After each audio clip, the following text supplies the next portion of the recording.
There will be days when you don't want to train. These are great days. These are the days champions separate themselves from everyone else. If sports entrepreneur Paul Rabil hadn't picked up a stick and ball and willed himself through thousands of hours of practice with a stick and ball in high school, college, and as a professional to be a legendary lacrosse champion, then he might have fit right in at Citadel and Citadel Securities. In Paul's book, The Way of the Champion, Pain, Persistence, and the Path Forward, Paul's journey parallels many of the values of our firms: integrity, winning, meritocracy, learning, and extraordinary colleagues. In his extraordinary career, still surely shy of its midpoint, Paul has lived them all. Paul joined us recently for a slice of Citadel, one of our regular Connect conversations with a cross-section of our colleagues. They're researchers, engineers, analysts, traders, each slice part of a bigger whole, making up the most successful hedge fund in history and the world's most important market maker. And as we listen to the wisdom from a leader like Paul, what does one eat at a slice of Citadel? Slices of pizza, naturally, this time from Delizia 73, an Upper East Side institution since 1983. I'm gonna play hard for each of you, and I know I can count on each of you to do the same for us. Us!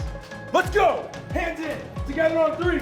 Together on three! 1, 2, 3, together! Our colleagues heard from Paul about winning 2 NCAA crowns at Johns Hopkins, about earning 4 All-America designations, about forming a pro sports league, the PLL, from scratch, and about his latest notch in his stick, a new 5-year media rights deal with ESPN that makes the Disney-owned broadcaster an equity holder with skin in the game to take the sport of lacrosse to new heights, just as Lax returns to the Olympics as a medal sport in Los Angeles at the 2028 Games. So we're in our 4th year of 4 with ESPN. We just signed a new 5-year deal. They made an equity investment as well. As Ken Griffin said recently, if you're the smartest guy in the room, you're in the wrong room. Paul knows that, and we all know it too. So come in the room for a slice of Citadel with us. Before we join our conversation with Paul at 425 Park Avenue in New York, hear from him reading a passage from his book, The Way of the Champion. This from his chapter, You Can't Miss a Day. It's all part of Paul's playbook, and it applies equally well to Citadel and Citadel Securities. In the summer going into my freshman year of high school, I was at a lacrosse camp. Every college coach I'd ever heard of was there, from every school I'd ever seen a shirt for. At the end of a morning session, the players packed into a gym for a talk from one of the all-time coaching legends in our sport. He began with a simple question. Who here wants to play at a Division I school? Every kid in the room raised their hand. I'll tell you how to do it, he said. And on top of that, I'll tell you how to get a full scholarship to play at a college of your choice. Now, who here wants that? Every hand shot up. It's a simple formula, he said. From this day forward, through your senior year of high school, you have to shoot 100 shots a day. And that's it. You do that, I guarantee you'll get a scholarship to a Division I college of your choice. Here's the catch, he said. You can't miss a day. Not a holiday. You can't miss when it's pouring down rain. You can't miss because you had a game the night before or the day of. You can't miss a day because you're on vacation. And if you can't find a goal, make one up. You have to find a way. I believe them. So every single day, rain or shine, I practiced. Everywhere I went, I would find a wall to throw against, a goal to shoot on, from my home state of Maryland to New York, California, and Washington. Me, a stick, and a ball. For 20 years. It doesn't matter how ambitious your goal is. You get there by taking one small step after one small step. For 30 minutes a day, 100 shots on net. Whatever reps are in your sport, in your business, or your chosen field, you do them. And there is only one catch. You can't miss a day.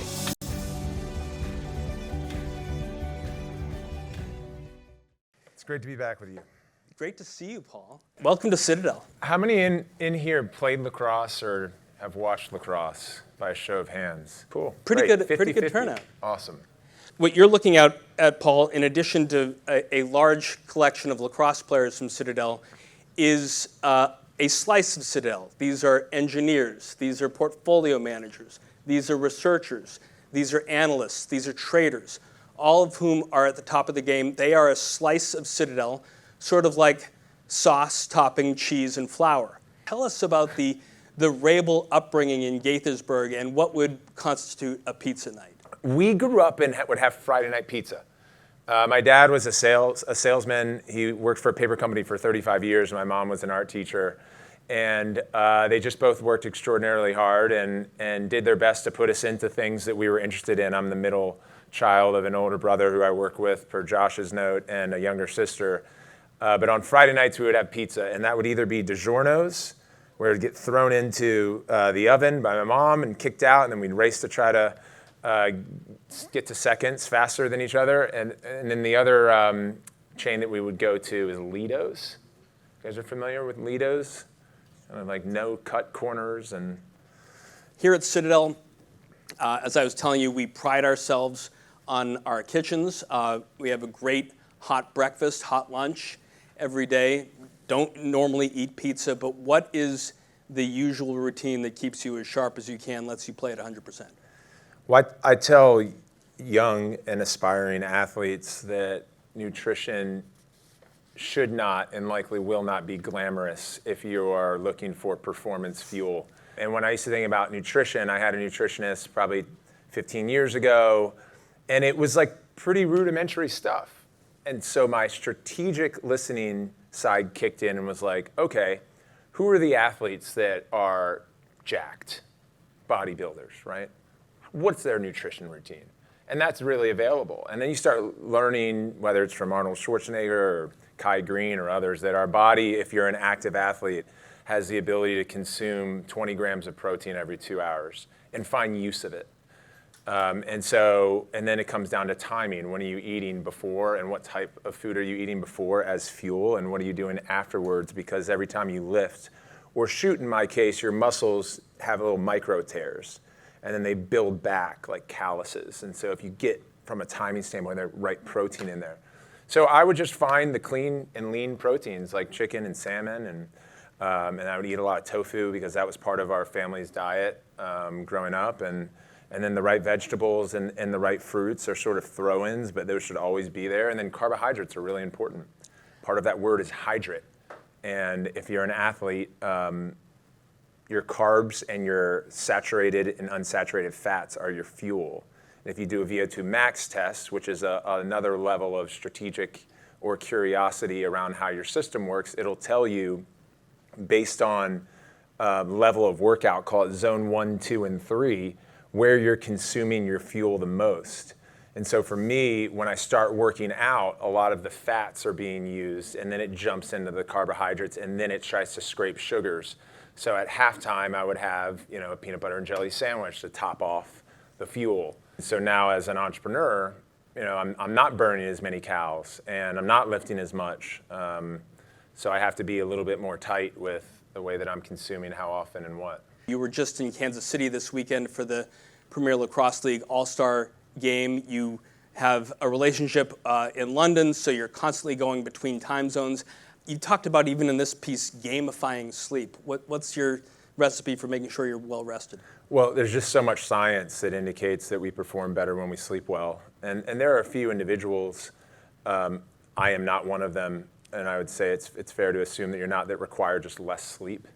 And so if you think about like the appropriate range, some of it is meeting with a sleep expert, but probably 7 to 9 hours if you can a night, which requires making some sacrifice. But ultimately, you guys are in this room as talented executives because you figured out how to chip away 1% at a time and improve relative to your peers. And I think with the evolution of AI as well, it's more incumbent on us as humans to understand our differentiators and how to perform better. And I think one of them is our ability to curate, and that requires taste and experience. And to be at your best, I think, having the optimal amount of energy. And I noticed that when I sleep well, it's almost like you can get a whole new chapter out of whatever happened yesterday. Less stressed, performing at a higher marker. So I used Whoop, I've used 8 Sleep, I've used different technologies to try to understand how I can better optimize. But I also rely on sort of instinct, so I'm not as data focused or solely data focused, I should say. At this point in your life, as an entrepreneur, not playing as much, how do you keep fit? Well, weight training is becoming more and more prevalent, I should say. It was almost reserved for high-performing athletes at some point, and then even high-performing athletes in the NBA in the 80s didn't weight train because they would think that it would throw off their jumper. So I think we're still relatively early days of sports science and application, but it has improved leaps and bounds since when I started playing sports in the 90s. But the most recent evidence that's out there is that weight training is actually being proven to support your long-term health and even cardiovascular upside relative to compared to running. Or other traditional cardiovascular workouts. And that's like a societal shift that hasn't made its way up, I think, to the sort of like mainstream media consistently to the point where people adopt it. But weight training, and it's great for me because as I've now retired, I sort of like position my body in dog years because I've played professionally for almost 15 years and I've had so many surgeries that my knees are creaky and my ankles and Achilles don't function as well as they used to. So I would worry that cardiovascularly, I would struggle once I retired, but I do weights and I circuit train. Now let's head back a little bit into the Paul Rabil origin story. You write about a moment when your neighbor Bruce Nishanicki did something that changed the course of your life. What did Bruce do? He gave me his backup stick because I grew up not knowing what lacrosse was, despite growing up in Maryland. I think there's a little bit of a misconception that the hotbeds in lacrosse are Maryland and New York, but it's really Long Island and Baltimore. That's where if you grow up in those regions, then you have no choice. You're given a stick in the cradle. So I didn't start playing until I was 12, and at the time, and I think about this a lot, even with our youth business at the PLL and the WL, it's like where are the intersections where we're meeting kids for the first time and helping them develop their skill and are they growing physically and intellectually? And so for me, I cared a lot, like an insecure 12-year-old boy around being with my friends. And he was my best friend as my neighbor. And he was like, why don't you come play with our other friends this game called lacrosse? And otherwise, I wouldn't have been able to play because it's expensive. My neighbor giving me his backup stick and backup equipment enabled me to try a sport and essentially fall in love with it. Otherwise, I never would have played. Talk about what you've sort of been part of, this democratization of professional sports that has created all sorts of different value for different people with different niches. The way that I think about modern media, part data, so we're in this pretty transcending shift to where 70% on average of what's consumed by each of us on a daily basis is short form content, and that's free. And then 30% is long form. Movies, sports, going to cinema, it costs money. So there's an existential crisis around the trend of consumption of short-form content and the value chain of long-form goods, which I think help progress humanity forward. And you think about like art and just like complex conversations that take some time. So that's challenge one. Challenge two is the cord cutters. So the broadcast cable business for the first time since its inception now has shifted to where streaming consumption is higher and advertising dollars are going more into streaming than they are into broadcast and cable. So that's a huge flip. So we're now officially in the streaming era. When we started the PLL in 2018, part of what investors were betting on is that we were going to take advantage of this shift in the marketplace, this transition over the next 7 years, which I think we've done pretty well. And then the third is there's just never been this much optionality and thereby fragmentation. So those are the three big challenges when we look at media, and how does that make its way into the business world? Is you think about customer acquisition or fan acquisition, and if you can understand that, especially the price to acquire a new fan or a new customer, then you can put together a business plan to go out and fundraise against it to acquire fans based on the lifetime value of that fan or that customer. But knowing how to reach them when and where is really important. So for us, the undercurrent of all of this, which is positive, is that overall sports consumption is up. It just happens in various places. So the easier way was during the monolithic consumption era of television, where 104 million people would watch Cheers, and like that's like a Super Bowl viewership, and that was just the way we consumed. So the networks were driving value on affiliate fees that they would get from the MVPDs, so it's Comcast or Time Warner.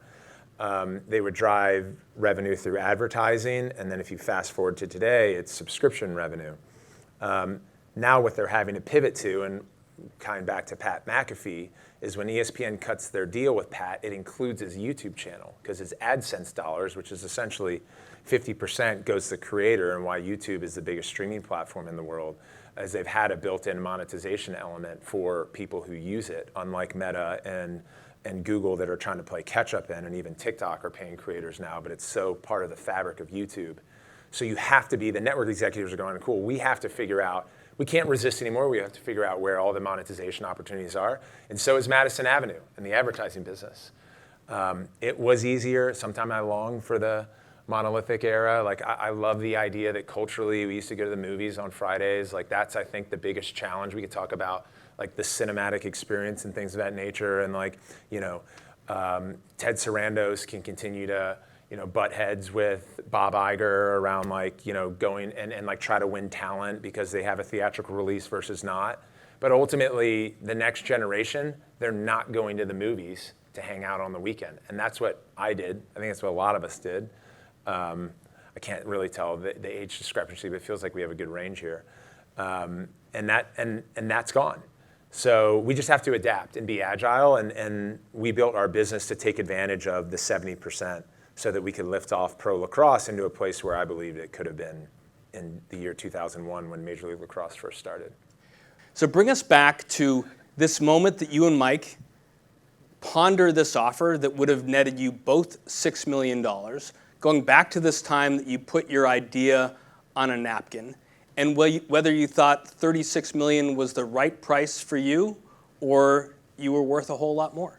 Well, we felt like what we were building was worth more in the long term, and we also felt like if we traded hands with the incumbent, which was MLL who had given us that offer, that it would feel really hollow because our mission was tied to trailblazing the future of professional lacrosse. It's player and fan focused. And if pro lacrosse was working, I would have planned when I retired to syndicate a group and bid to buy a team.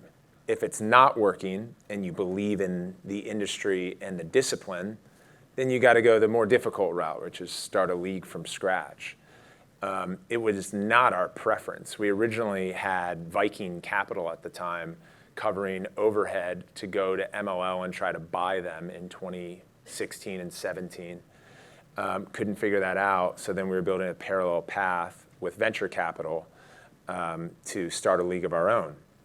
And you guys can do math that at that time, we just had I think we had done 2 rounds of financing, so Mike and I owned about 30% of the company. And then when you raise more money, you take on more dilution. But it's a capital-intensive business.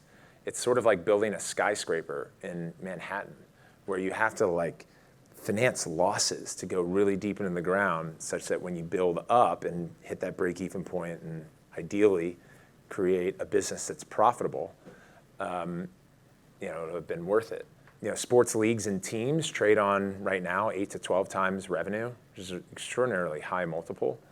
The Celtics just moved for a blended rate of north of $7 billion, and they lost $75 million in 2024. So as a lot of like astute, more profound investors than me would say, is like kind of a couple things. One, if you're going to invest in sports, you have to make sure that it's the tier 1 property of any given discipline. I think right now we're seeing a lot of competition in pro sports, but they're tier 2 and 3 properties. So the tier 1 would be the NBA, the NFL, the the PLL and the WL in our case. And that leads to sort of the larger value proposition. The second thing is sort of the breakdown of why these things are so investable. Scarcity, number one, which helps drive some of that multiple.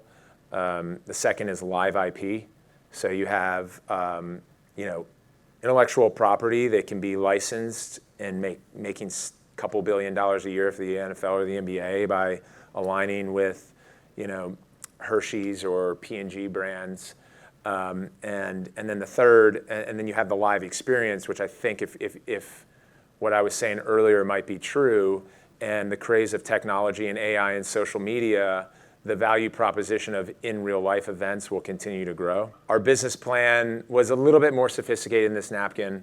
I used it, I would use it as a prompt ahead of a media hit.